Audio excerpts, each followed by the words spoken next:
engages. I think it's a great pick. It's something that Knight is obviously fantastic on as well. Something he's very comfortable with. So it's going to be FPX's kind of strange, tanky boys plus invulnerability for Lwx, and they also have that, secondary super late game carry in the Kayle, who can split push pretty well once he gets, 3-4 items, up against a more balanced draft from the side of Top Esports, but which also does have an immense amount of scaling. So I think this might be a little bit more of a slower game here, Atlus. I think so too. I think especially if you have a look at the top lane, Ornn and Kayle are all about let's try and get to level 18 as soon as possible, both of them for different reasons. But I think FPX's draft is really interesting. I love the fact that even though they didn't have the option of something like a Yuumi or a Soraka or a Karma to boost up the Olaf, they do have now the Kayle ulti. They've got Galio to come in and support as well, who now offers Olaf a magic shield up against Corki or the Ornn that are going to be dishing out a fair bit of magic damage this game. I actually really like it. Plus, it can also be used to keep Lwx alive on this Aphelios. So a lot more options, especially as far as team fighting is concerned, but FPX are going to have to play it out well. And if the form of Top Esports continues, I think it is still going to be a difficult one here for this squad. Yeah, it'll be interesting to see how Karsa does on Graves. Very different pick from the Lee Sin. See if he can farm it out. Yeah, well, let's do it. Let's get into game number 2.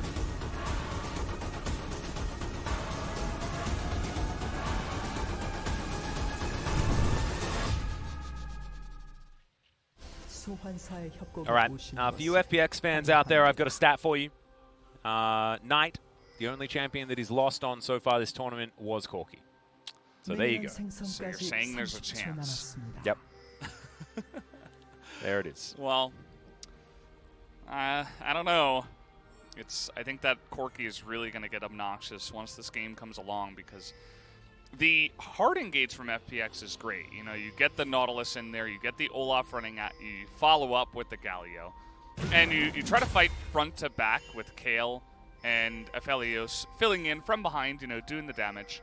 But the Corki is really great against that because he can poke you down, he can be such a nuisance. Once he picks up rapid fire cannon, he can begin to, even just auto-missile you, and especially if he finds Aphelios in the mix, or even some of these tanky guys are going to struggle to survive against that amount of poke from just a singular champion. I think if Knight gets ahead in this one, we might just see another Knight player of the game performance, although I guess he didn't pick up the player of the game last time around. But we'll have to wait and see what he does go for. As lethal tempo is going to be the choice here. We're seeing that a lot more on Corkis nowadays.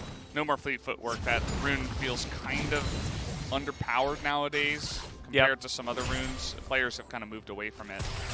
Also, you don't really need it as much against the Galio, who's not going to be harassing you in the lane. So you may as well just go for the more offensive late game choice in the lethal tempo. I don't mind it. JackeyLove and Syuyanjia, we'll see how they navigate this lane. Bottom side is 369, going to be smacking Khan around just a little bit. As Doinb now in trouble. You see, this is why you don't need fleet footwork. Because if you don't take damage, why do you need a heal? Yeah, especially in these early levels where it's still going to be range versus melee, right? So Doinb is just like, I guess I got to use my Qs on the minions, which means that Corki doesn't receive any damage, and he can just have a pretty free lane, and it's part of the reason why he does pick up the Cull. You can see the Graves trying to avoid the ward that they saw that was put down, and that can be very interesting to see where he goes from here. Will he just go straight to red? It looks like it. I mean, I think he could have even gone for a little bit of a cheesy gank and go straight top side, but with no red buff, maybe not going to go for that just yet. Although it looks like he is going to head up there. Opportunistic gank opportunity. After the red. Opportunistic opportunity. Makes some sense there as Karsa's going to be spotted on this wall, but you can see how far pushed up. Khan is, no, not going to be knocked up, but 369 still going for it. Red buff goes down, smoke screen to slow them. As he's in between the minions, it's absolutely not what you want on Karsa's side. Tanking up the turret, and first blood goes to the Kayle. Oh my, could it have been any worse? Well, yes it can, ladies and gentlemen, because 369 is now in trouble. Doinb teleports in, and 369 is just wandering down towards his mid laner, and he's not going to make it to safety. Knight barely gets out of that lane. Meanwhile, on the bottom side of the map, Syuyanjia down to 200 health, as FPX winning down there as well. And this is what we wanted to see. This is the kind of competitiveness opportunity that we had as Lwx does get a bit of CC down. Top Esports going to have to be careful with this Infernum combo. It is keeping Crisp alive at any rate. Well, there's no secret. Karsa showed his cards straight up for everybody to see. He just got really greedy, right? He's feeling overconfident. He's like, oh, we can push for the kill, but it's very common for Olaf to go for a full clear and end up at the top side of the map at that time. So if you're going for that, you're not respecting. Double buffs on Kayle, by the way, guys. Yeah, that's fun. Oh god, absolutely not what you want. He was just not respecting the Olaf, plus the teleport that eventually came in from Doinb kind of sealed the deal. Although I think he would have just died to the Olaf anyway. And good support by the side of FPX to get there on time, and some greediness from Karsa is going to set them back. That does mean that maybe FPX can begin to start their snowball going. Oh, precisely. I don't think that it couldn't have been better for Khan up here. As we have a look at this one more time, as Karsa is going to meet his worst enemy, which is a minion wave. As you can see, Graves he hates me. I think he actually missed that end of the line as well, as Khan just played him like a fiddle there. That's not what you want to see, as the Graves is, okay, what? Good night. I don't know what that was. This is going to be the longest lasting double buffs that we've ever seen. Oh, man. It's Knight's turn. He must not have checked the brush for the ward, and you know, maybe some people that were top esports fans were saying, oh man, Knight, why didn't you come and try to help? Well, that's precisely the reason, to save it for an opportunistic moment later on in the game. You mean an opportunistic opportunity? Opportunistic opportunity of high probability, if I say so myself. Beautiful. And Khan tries to poke. He takes 3 turrets hits. He's level 5. He doesn't have his ult. It's like just the alley-oop there. Handed over. Great play by 369, by the way. Really gotta admire that he set up the kill, basically, and punished Khan for his greediness. Well, Knight spots out 2 members of FPX up here. As I'm not sure how close Khan was to level 6. No, he wasn't close at all. So I thought maybe he was hoping that a minion would die, he gets 6, and then is able to complete the dive on 369. But no, he didn't. That was just a bad play. As speaking of which, this is capitalization on vision control as Syuyanjia utilizing the Aftershock relatively well, but I have a feeling he's still dead. Chris blocks down the kill, but now Karsa in position to try and get a kill back. Flash forward, JackeyLove has to flash away, and now Karsa might have an opportunity. Smokescreen comes in, but now you've got Severum Crescendum for Lwx. You don't want to go too close to the Aphelios. Now Doinb, this is his favorite place on the map, the river. He excels in this particular terrain. And it is going to mean that top esports do back away. FPX retain control of this game. Only able to kill Syuyanjia down there towards the bottom side, but they get the flash out of JackeyLove that can be very, very important. Yeah, just trying really hard to bait that for the follow-up, but unfortunately Graves, there was another minion wave coming in, and he was not going to frontline against 3 members, so just a good capitalization there by FPX. And this is when the Kayle is going to get a little bit more annoying for 369, but he's still got a lot of sustain. You know, he's got the refillable, he's got biscuits, and he's on. Right, he'll do his job. Whether or not he's going to stop Khan from doing his is going to be the big question. As FPX have started off this Infernal Drake, will be the first one of the game. 369 just looking to clear out as many creeps as he possibly can to catch up to Khan. He's about a wave behind as we do get a reset as we check out this replay once again. Aftershock, pretty good rune. If it wasn't in the game, he already would have been dead. Yep. So it does bait FPX pretty far down the lane, but then the real bait is JackeyLove thinking that his teammates are going to help here as well. They didn't want us to see any more of that replay.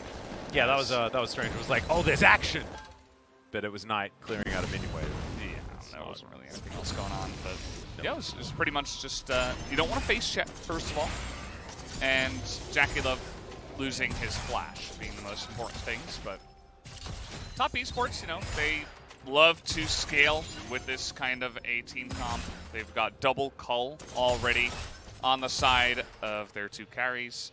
No tier just yet for Corki, Yeah, actually, I was looking at that, and do you think that maybe we're going for the old school Corki build and just going Trinity Force into IE to try and get that big 2-item power spike by around the mid-game? It would help top esports have more mid-game power without having to stack up that tier. It's either that or he buys it second. Looks like he is going to buy it second. And, I mean, Corki's going to be spamming a lot of spells, you know, Q and R most of the time, even E. I mean, you can just kind of throw it out there. It's not very expensive. So he's going to be able to stack that up pretty quickly. Oh, I think he missed that cannon. Yeah. 3-6-9. That feels bad. And yeah, this is kind of what we were expecting, a little bit of a slower game. If this were the LCK, there'd be 0 kills so far, so at least there's 4. Yeah. And actually, we had a fair bit of action very early, but you're right, there has been a little bit of a reset. Maybe Shelly will help us out here as top esports are going to take a plate on the bottom side. Syuyanjia going to miss that hook. As Crisp, he's booking it up the river, lands the dredge line onto Knight, who has to deliver a package. He's going to go there. Which company do you think he works for? Which delivery company? FedEx? Yeah. I thought he looked like a bit of it. That was a DHL package. Do you think so? Yeah, that's what I was feeling. I don't know. He delivered the package very fast. He did. So I'm going to say FedEx. Okay. I mean, Hashtag sponsored. No, I actually recently got a delivery of some rollerblading gear from the UK. Yeah. And it arrived in Seoul, which is, guys, roughly on the other side of the planet, in 3 days. Huh. During the corona epidemic as well. It's pretty fast. Like, that's insane. I actually didn't think it was physically possible. They knew how important your rollerblading gear was. Absolutely. And that's why it arrived so quickly. Yeah. That's the only explanation, really. I'm so excited about it, I ordered more. It was some retail therapy after the LCK performed so poorly yesterday, but 369 now underneath this turret, having to deal with Shelly, Tian, and Khan. Who the more plates you get on your Kayle, the worse you're going to feel. As here's the ulti, they're going to try and lock down Khan. They get the knock up. There's 369 now, taken down to about half health, but look at the AoE. This is ridiculous. Ragnarok coming out, and the turret survives. And that is why 369 does as well. Yeah, good move there by Tian to just block the hook. Had it landed, I don't think it would have made too much of a difference because you just pop ultimate as Kayle and you begin to turn it around anyway. Yep. Tian.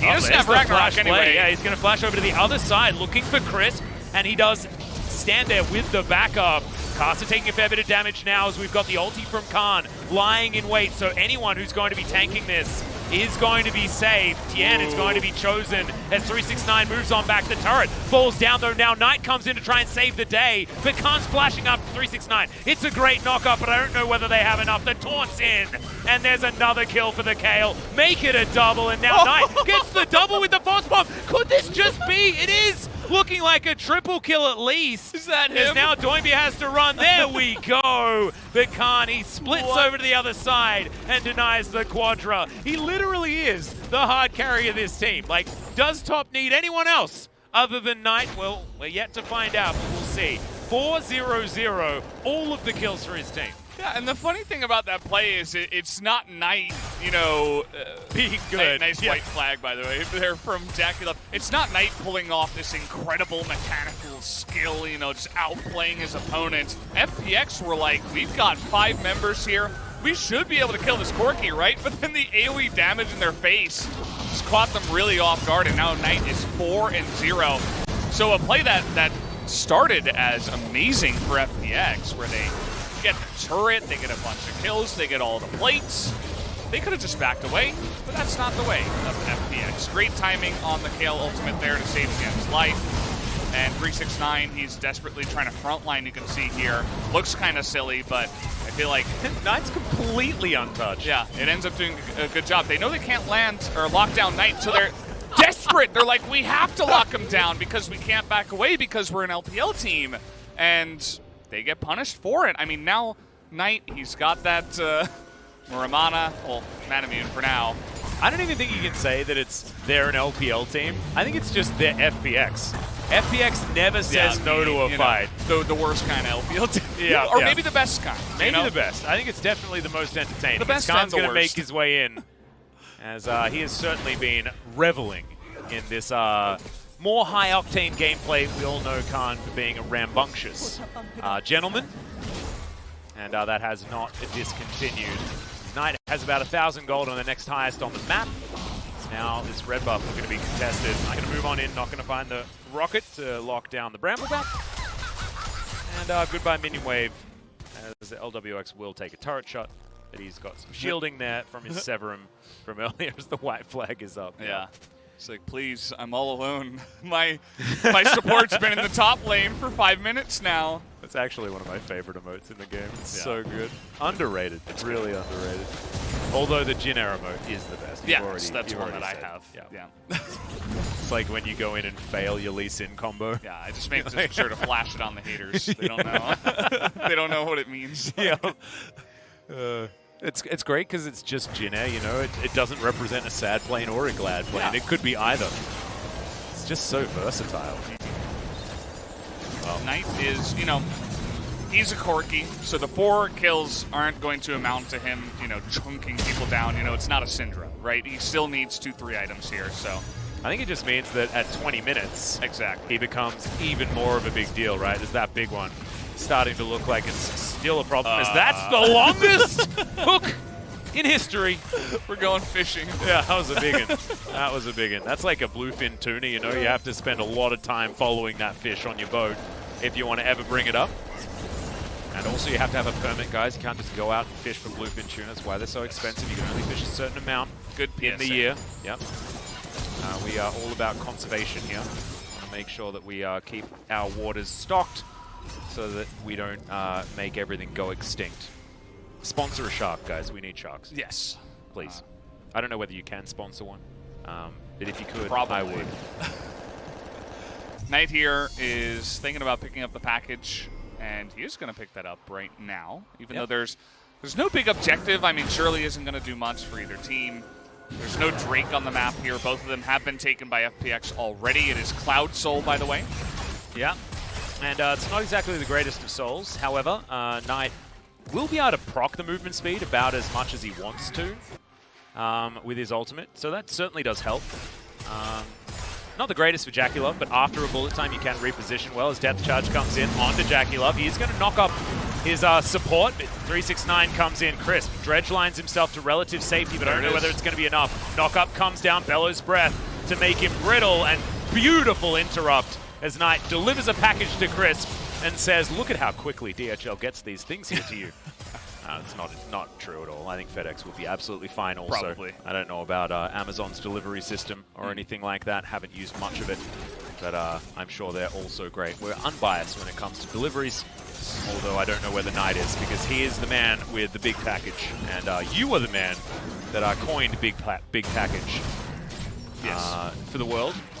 Well, LS said it once, and I thought that was the actual name of the ability, and so I just kept saying it. And people thought I was joking every single time, like, that I never thought the joke was old, but actually I just thought that was the name of the ability for over a year. I imagine people are sitting at home thinking, like, how could he not know what it's called? It's like, we play on the Korean client, right? We can only see it in Korean, and therefore, you know, it's harder. You know, you have to really do the research if you're going to know. So you just assume, and I think that's absolutely fine. And, he's certainly got one, if we can say so right now. He's finished Trinity Force. He just went back and spent over 2,000 gold on top of his Sheen to pick that up. He's 5-0. Well, he's actually 6-0 because he's cashed in his Cull as well. Like, as far as money is concerned, he's even stronger. And this is just FPX again. It's like we see 80 carry of the enemy team, we go for the 80 carry of the enemy team. Look at Kayle and Aphelios on the map. Well, you know, come on. Yeah. They had vision at the left side too. They saw the entire team atop Esports. You can't go that deep and not expect to be punished for it when you're up against Ornn Thresh, right? Like you can't be locked down forever. No. The way you got to think about it is you can't be an 80 carry and not expect to be depth charged if it's off cooldown. True. Okay. That's the FPX. You know, if you're that kind of player, FPX is your team. Precisely. They have proven that many times now. I'm a big fan in this game. As top esports a little bit spread, but as are FPX. Bit of a line drawn in the sand here. Shirley is going to be taken down, but not after. She managed to get a headbutt on that outer turret mid lane. Chris very close to that dredge line, but Once again, the Lantern, very, very powerful. FPX regrouping as the hook lands onto Doinb. And the box comes down. Syuyanjia immediately goes golden and denies the Moonlight Vigil to get any extra damage. JackeyLove with a great ultimate, but denied by the stopwatch of Doinb. No one's dead just yet, but some softer members of the FPX side when it comes to health bars might mean that Top can deny this Drake. There's a dredge line though, and Crisp is saying no. That hook was beautiful, and Khan is going to take out Syuyanjia. JackeyLove doing a fair bit of damage though. Khan still with the ultimate in hand. Watch for that one, because no one's going to be taken down in an instant here by TES if he is still there with the mana available.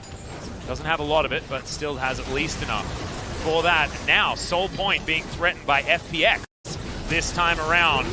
Looks like they are going to be able to do so, but Chris might be the sacrificial lamb. No, ulti goes down from Khan. The AoE damage is in, an FPX behind this Kayle decimate Top Esports. Even Knight unable to mechanics his way out of this one.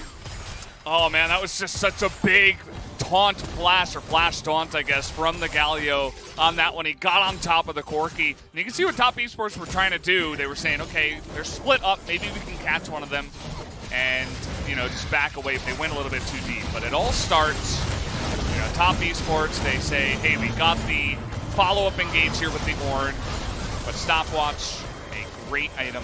I would recommend it. It's only $6.50 in the shop as more action. Lwx is dead, guys. What? This just happens to... Like, how was he there? How? Syuyanjia still has flash. It's not like he got flashed on. Lwx has flash too, by the way.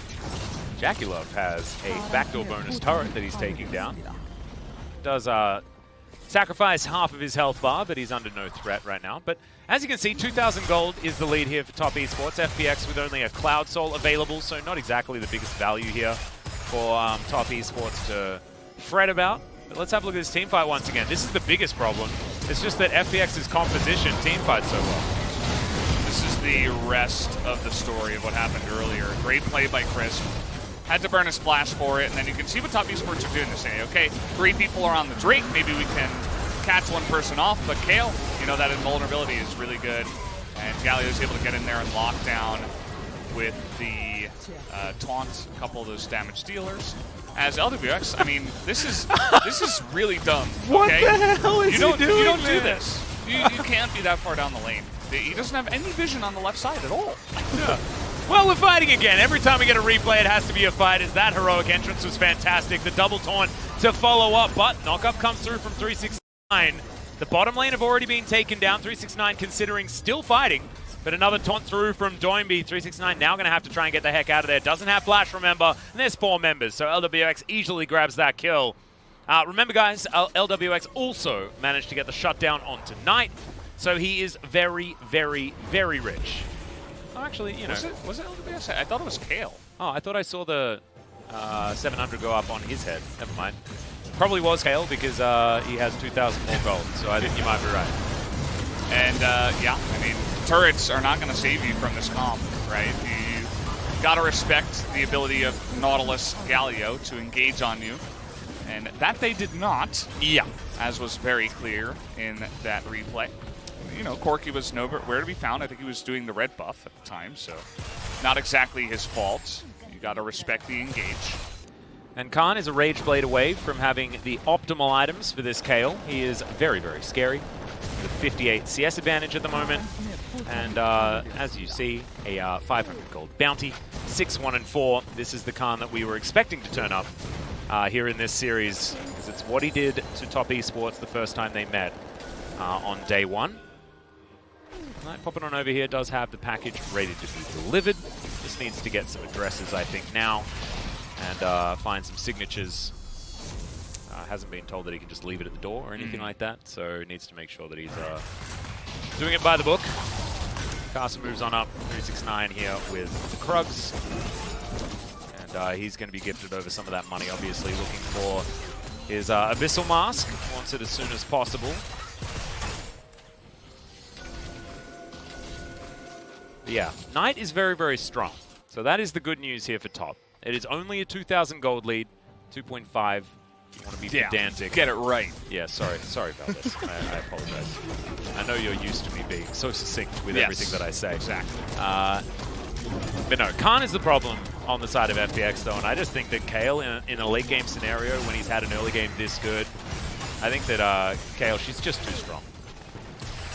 I don't know. Yeah, it's kind of going to be the fight of Knight versus Khan, and at this point, I would have to imagine that FPX will have the advantage, especially because FPX have relatively painlessly been able to get their Kayle to basically level 16, as long as they, you know, just back off and don't do anything, you know, a little bit boneheaded at this point. You know, you don't have to force a fight on the one Cloud Drake. By the way, FPX, might be a good idea to just send your Kayle to a side lane, wait until they hit level 16, and then get the next one. But we'll see if they listen at this point, because, again, they could still set up a nice little flank here. They have Doinb on the top side. Doinb doesn't even... spotted. Oh, yeah, this actually could be bad news. Great ward. Yeah, that ward over to the side certainly going to be helping out here. As 369 going to throw through the ram. It is stolen away, so Cloud Soul is denied, and that's a very early ultimate used on a retreating Olaf. Not exactly what you want, but Knight was picked out and destroyed. Yeah, the team fight just too good. Heroic entrance there just for some fun, and look at all of these magic damage shields. JackeyLove gets dredge-lined, and Crisp is back in form after it was the Syuyanjia show in game number 1. Crisp certainly getting his money worth here this time around as Karsa get him! doing a yield reach around here. Flashes forward, end of the line for Crisp, my friend. Yeah, aptly named ability, that one. And that is just backing in the wrong spot. But Baron still should be a guarantee here for FPX. So it's not all bad news as they lose their star support from the last team fight. Baron's taken, and FPX are looking to start their onslaught in this series. Karsa at least takes the big bucket of popcorn chicken. Let's have a look at it once again. Yeah, you can see Doinb, you know, he doesn't get the flank that he wants, but you are Olaf, you can Ragnarok, you can get ulted by Kayle. And Knight was too far forward, just straight up. It was the play from Doinb that opened up the follow-up for Crisp. And once you take away the Corki, I mean, he's really the only Fed member on your team. So pretty straightforward from there. They have a great front-to-back fighting team composition with Doinb and Crisp in the front, and everybody else just following it up with Undertows and all that good stuff from Olaf. So, again, the Cloud Soul, I'm not sure if Top Esports necessarily had to fight for that one, but I think it's a bit more of like, we don't want to wait until Kayle is level 16 and then fight over something like an Elder. Yeah. They're like, okay, this is a pretty good chance for us. Maybe we can deny the soul and get a good start. As we've seen Doinb, we can, you know, he's going to be delayed from entering the fight for a little bit here. But did not pan out for them as Knight did get caught out. Also, Knight without any defensive itemization whatsoever. Next one going to be an Infinity Edge as well. So his 4 items will be a lot of damage, but if he just gets completely destroyed every fight, it's not actually going to matter. As 369 taking a fair bit of damage there actually from the Winds of War. Despite getting some upgrades, knock-up not going to land there onto Doinb as 369 is still pretty tanky. And now the Ornn going to come out. Khan with the ultimate on himself, and now not going to be able to use that in the next team fight as his turret is just barely staying alive, but double siege minions will be able to get rid of it. Base not broken just yet, though, and if Khan can have his ultimate forced before every team fight, Top Esports may stand a chance. But he's level 15 at the moment, about to ascend to the highest heights possible. It's like Tyrael from Diablo, but going the other way around.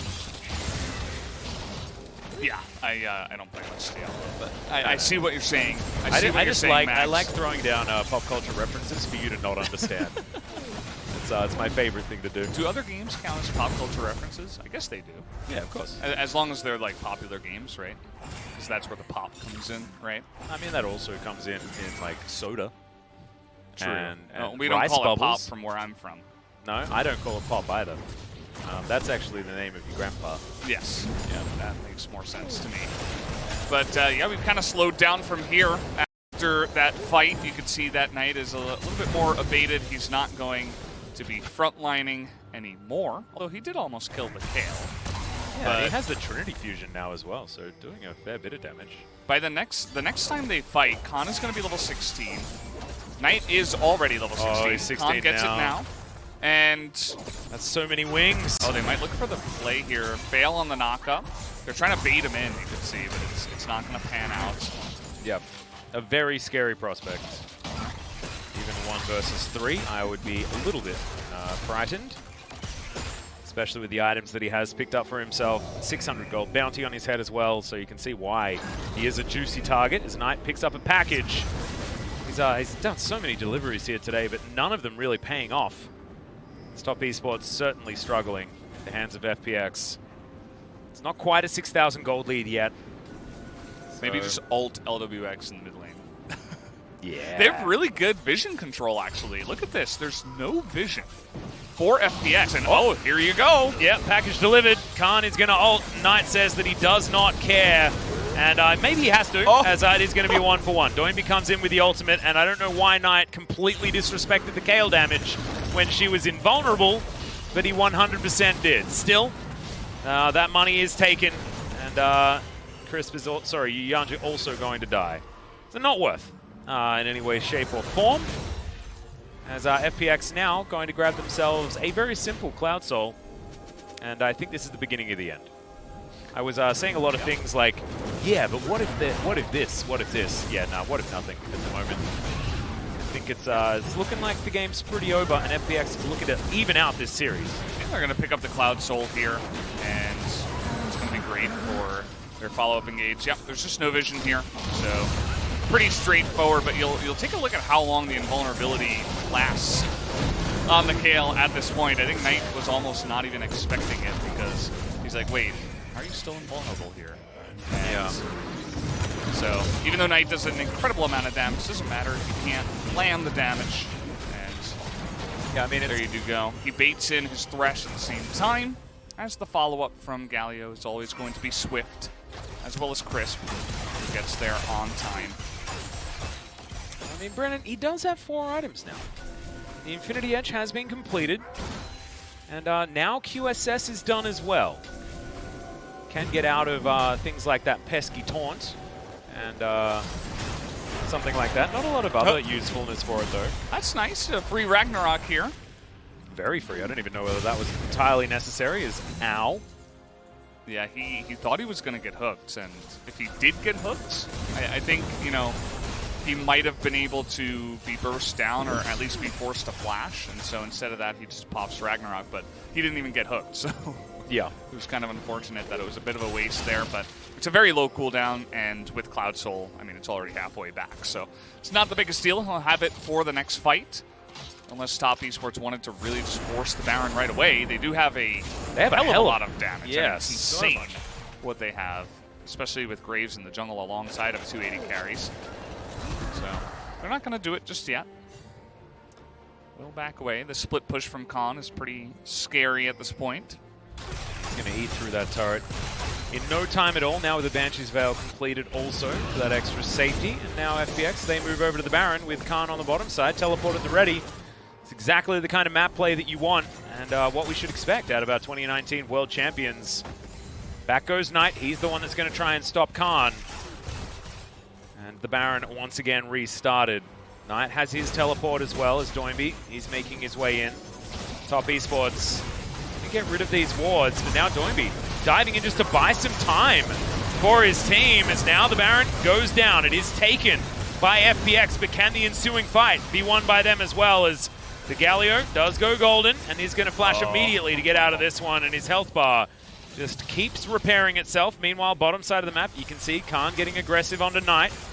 Top Esports don't lose anyone, but they do lose the Baron.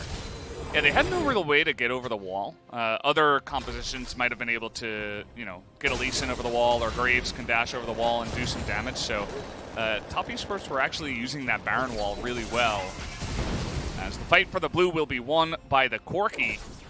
Yeah, does pick that one up, and still the Baron going the way of FPX is quite valuable. I think they can just set up a 4-1 split with the Kayle in the side lane. As we're going to take a look here, in the beginning it looks like Doinb is kind of just inting in by himself, but he's very tanky at this point. Good distracting play as well, really liked it. Yeah. Bullet time was opportunistic there from JackeyLove, trying to get the opportunity of a steal and also soften up the members of FPX, but didn't ultimately do anything in the end. But I haven't lost anyone. Lwx was in the pit, just like, he misses Moonlight Vigil, and he's like, oh, wait, I have to run all the way around now if I want to do any damage, so there wasn't really any follow-up from the side of FPX, even though they did take the objective. Ow. Yeah, that Valkyrie probably wanted to be a little bit earlier, but that was just one auto attack that took a quarter of Knight's health bar. Khan, now that he's fully ascended, is absolutely terrifying, and Doinb getting to work on this top side. 1-3-1 working out very well here for FPX, especially with this Baron buff. And this bottom inhibitor turret is going to be falling down. Knight just got back from the fountain, and once again gets chunked out by the Kayle, being run around here at top Esports as FPX turn their attention to the mid lane. Karsa taken down relatively low, but Doinb doesn't have a huge health bar to work with. There's Knight now, another Valkyrie necessary. Tian lands an undertow. I mean, any sort of slow is really scary. As Chris has to have his flash on cooldown now. Okay. Oh god, just does so much damage. 369 unable to throw the ram back either. As Doinb jumps on down, just squashes the little Thresh, and it's a double kill here for Khan. Karsa going to suffer the same fate here as Lwx joins the party, and FPX will even out the series with a win in game number 2. We had an inkling that maybe having a draft phase may help out FPX, and it in fact absolutely did. On the back of that gigantic Kayle that got the best start possible and also played it out very well all the way until the end. Khan just demonstrating that day one should not be forgotten. Yeah, absolutely. Really got to hand it to them. FPX for turning it around there. They were very active in the early game, and I'm struggling who to give this player of the game to. I mean, Khan did so much once he did get fed, but I feel like Doinb was all over the map. I don't know. I'll give it to Khan. Just give it to the guy that plays Kayle, you know? I think that's the fun He did stuff. the damages, and he pressed the buttons. Yeah, and that's what League of Legends is all about. Pressing buttons, doing damages, looking at the graph after the game and being like, yeah, that's right. I'm going to play Kayle. Solo queue, I gotta pick that up. No. if you're playing solo queue, just play Varus, dude. If you want to see those big numbers, playing mid, playing bot, you'd be fine. Doesn't really get banned that often either. Like people just say, no, we can handle it in solo queue, so kind of interesting. But yeah, gotta hand it to FPX. Much better performance that time around. Even though they fed Knight 5 kills on his Corki, it still didn't matter. The team comp was their just too good. Their composition was much better in the late game. That Kayle, and it just shows, like, the Kayle Galio combination is just so good, because if any of the targets get focused, you can't kill them for like 4 seconds, no matter what, right? And if you stay in there for too long, heroic entrance eventually happens, and if you are overcommitting, you are going to get completely capitalized on. So really, really good stuff out from FPX, and we'll see whether they can continue to do so as we move further forward in the series. But let's check out some highlights here from game number 2. See how this all happened as Karsa gets ultimately trolled by this minion wave. Graves' best friend, of course, as you guys know. I still think that maybe that end of the line, he like flashed over the Kayle and then pressed end of the line, which is real bad news. This was